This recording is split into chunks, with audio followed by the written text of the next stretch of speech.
I'd like to thank all of our witnesses who are here today. And, I'd like to just jump straight into it. Mr. Howley, thank you as well for being here. I just want to start off with a simple question. The spare parts that TransDigm supplied to the U.S. military were used in Afghanistan, correct?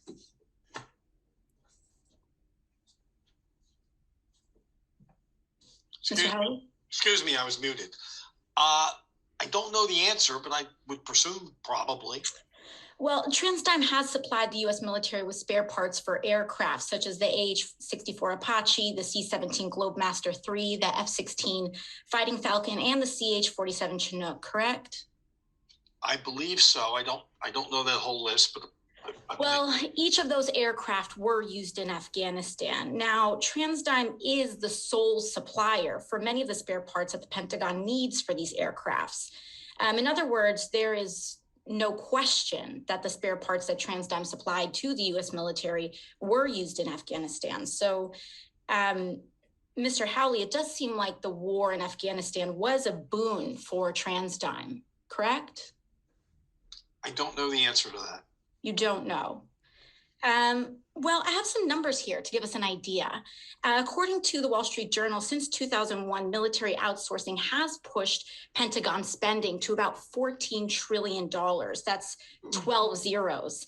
And to give a comparison, even after averaging out that number over 20 years, that's at least 12 times the amount that we spend on an essential program like SNAP.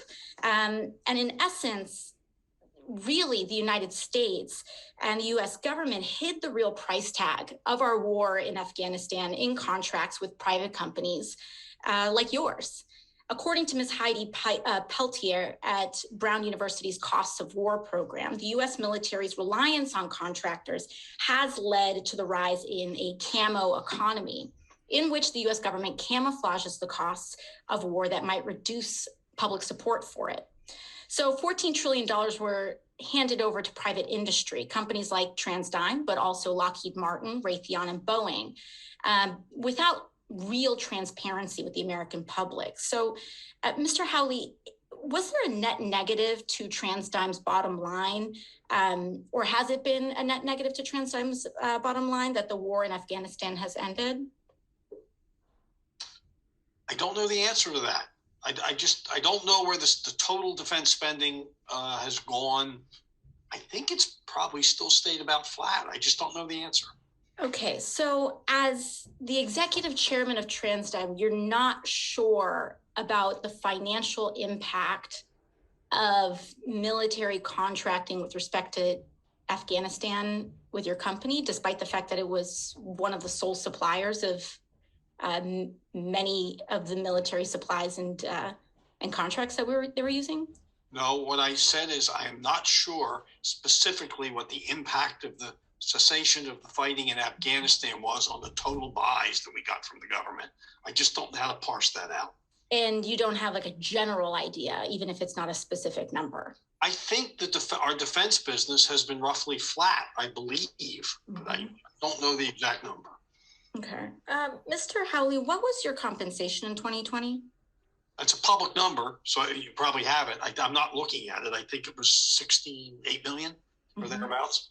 Mr. Stein, what was your compensation in 2020? I think you have it. It was somewhere around 20 million. Okay.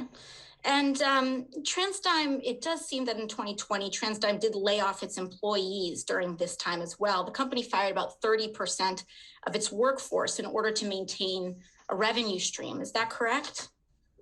Yes, I believe those numbers are accurate.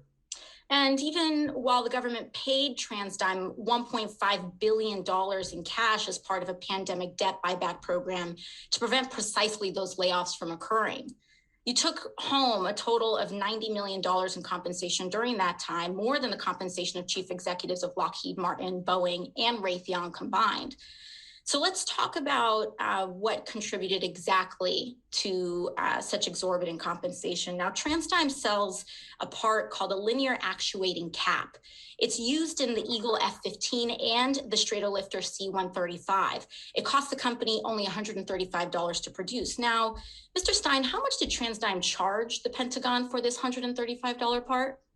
About 10% less than what we charged the commercial world for this part. Do you know how much that was? About 10% less, yeah. So about $7,495. Yes, The and part the that costs commercial about part is $135. $8,182. And that's a profit margin about 3,850%. No, that's not how you, The gentlelady's time has expired. He can respond in writing to her question.